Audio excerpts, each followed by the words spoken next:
Market kembali bergerak stabil dan kurang lebih kita bisa melihat pergerakan yang sensitivitasnya ya memang terbatas. Dan persis dengan apa yang kita harapkan, dia turun tapi juga tertahan di zona 2306, kemudian kembali di atas 2325. Persis lagi dengan apa yang kita sempat kupas di hari Jumat yang lalu, bahwasanya selama harga emas tersebut masih bisa ditutup di atas 2325, maka kecenderungan untuk uptrend itu masih tetap terbuka, walaupun ya level psikologisnya masih belum ditembus. Tapi kita akan lihat berikut ini apakah ada alasan untuk mereka bergerak lebih tinggi atau malah cenderung tertahan gara-gara market Amerikanya libur. Oke, inilah US Government Bond Yield. Untuk sementara ini kita save karena untuk hari ini karena market Amerikanya libur, berarti pasar obligasinya juga libur. Dan itu berarti imbal hasil tidak akan bergerak kemanapun. Tapi it's okay, kita coba lihat sedikit dari apa yang kemarin ditutup dengan potensi penurunan dan cenderung dekat dengan level supportnya. Artinya di sini, apa yang kemarin kita perkirakan bahwasannya kenaikan tersebut masih terbatas, betul adanya dan dia langsung turun. Sehingga kemarin pun saya sempat mengingatkan mungkin saja emas akan harus berganti strategi di malam hari. Karena berarti penurunan untuk emasnya relatif terbatas. Oke, faktor pendukung berikutnya, kalau kita perhatikan dari US dollarnya sendiri, dia bergerak juga dengan jalur penurunan. Ingat bahwasannya kemarin dia sudah berada di zona ini teman-teman. Lalu kemudian kita sempat katakan juga bahwa kemungkinan potensinya ini adalah false breakout-nya, lalu kemudian dia tertahan dan berbalik untuk mengalami penurunan kembali. Artinya, zonasi dari yang kita sebut rising wedge ini masih tetap bisa terbuka, dan saya sih lebih berharap lebih lanjut kalaupun terjadi kenaikan, lagi-lagi kenaikannya relatif tertahan sebelum akhirnya dia ditekan turun.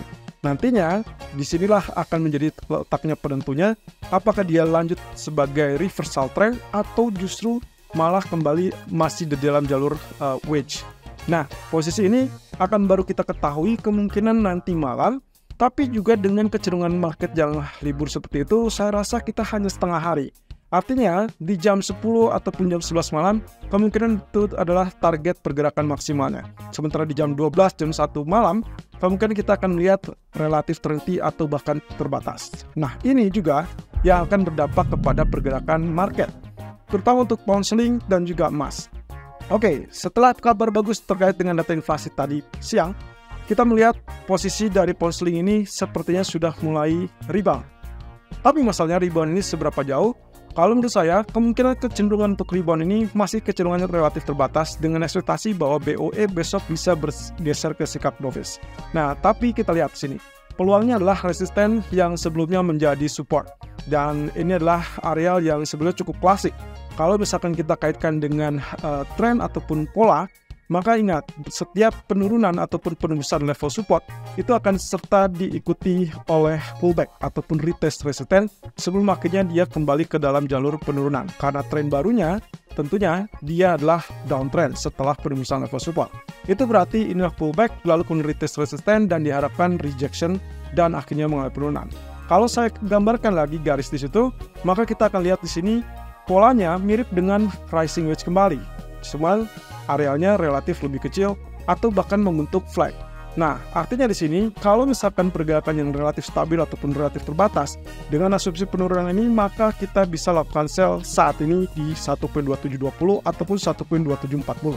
Tapi hati-hati, stop loss harus dipasang kurang lebih beri jarak 30 ataupun 50 poin dari area resisten. Dan itu berarti di arah 1.2370 ataupun 1.2780. Nah, satu sisi teman-teman, kenaikan di atas 1.280 itu akan menghantarkan dia kembali ke dalam fase bullishnya dan mungkin target yang terdekat adalah 1.2860. Tapi kita tidak berharap itu, sehingga saya lebih mempertahankan sikap bearish untuk pound sterling, lalu kemudian mengincar zona 1.2650 atau bahkan jauh lebih rendah. Karena kalau misalkan kita lihat dari pola penurunannya, maka target penurunan tersebut bisa saja mencapai 1.2550 ataupun 1.2530. Oke, kalau misalkan lihat dari hal tersebut, maka seharusnya yang akan kita lihat dari crude oil harusnya juga mengalami rejection, dan itu terlihat dari pola candle yang ditutup dengan doji candle. Ini berarti ada kesempatan untuk dia terkoreksi setelah terjadinya penembusan. Ingat, yang kuncinya tadi adalah setiap terjadi penembusan akan diikuti juga dengan potensi pullback ataupun retest support. Kali ini terjadi pada crude oil, kemungkinan zona maksimal untuk penurunan ataupun retest support adalah 77.60. Tapi hati-hati juga, karena peluang dari kenaikan pun kelihatannya masih belum terlalu kuat untuk naik lebih lanjut. Hanya saja di sini saya menggunakan area high ataupun low dari candlestick kemarin, sehingga patokan saya adalah kalau misalkan terjadi penembusan ulang di area 81.66, maka Anda boleh switch strategi menjadi buy, follow buy dengan peluang kemungkinan kita akan melihat target ke $83. Dan itulah level high yang pernah tercatat di 19 Maret 2024. Tapi kalau misalkan dia turun di bawah level support kemarin, maka level support tersebut adalah 79.76. Silakan Anda pertahankan posisi sell Anda dengan peluang melanjutan penurunan itu adalah low dari tanggal 17 Juni, yaitu 77.96. Jadi ini adalah target yang tidak muluk-muluk, tapi juga cukup logis secara candlestick ataupun secara trend. Tapi kalau kita lihat dari grafik H4, ini yang membuat saya berpikir kemungkinan penurunannya akan relatif terbatas, teman-teman. Artinya, selama dia tidak turun di bawah 79.30, maka potensi penurunan itu hanya sekedar pullback, lalu kemudian siap-siap Anda switch strategi menjadi buy kembali, karena target kenaikan berikutnya akan kurang lebih sama dengan high kemarin, atau kurang lebih tinggi sedikit di 81.90 atau mendekati 82. Oke, berarti target yang ingin kita capai di sini adalah hanya sekedar koreksi untuk memastikan bahwa dia tidak tembus support, dan akhirnya semakin mantap dia untuk mulai kenaikan. 82 mungkin sebagai target berikutnya, tapi yang tertinggi adalah target di $84. Tapi untuk saat ini saya ragu untuk mencapai 84, tapi mungkin dalam beberapa hari ke depan kita mungkin akan melihat pola tersebut. Andai kata $82 itu bisa ditembus. Jadi untuk sementara ini, Anda bisa lakukan sell jangka pendek dengan target optimal 79.30, tapi kalau lihat area tersebut tidak tembus, siap-siap exit, lalu kemudian switch strategi menjadi buy dengan stop loss di bawah 78.90. Nah, sementara untuk gold, kondisinya relatif lebih stabil untuk saat ini dan mendekati level resisten 2336.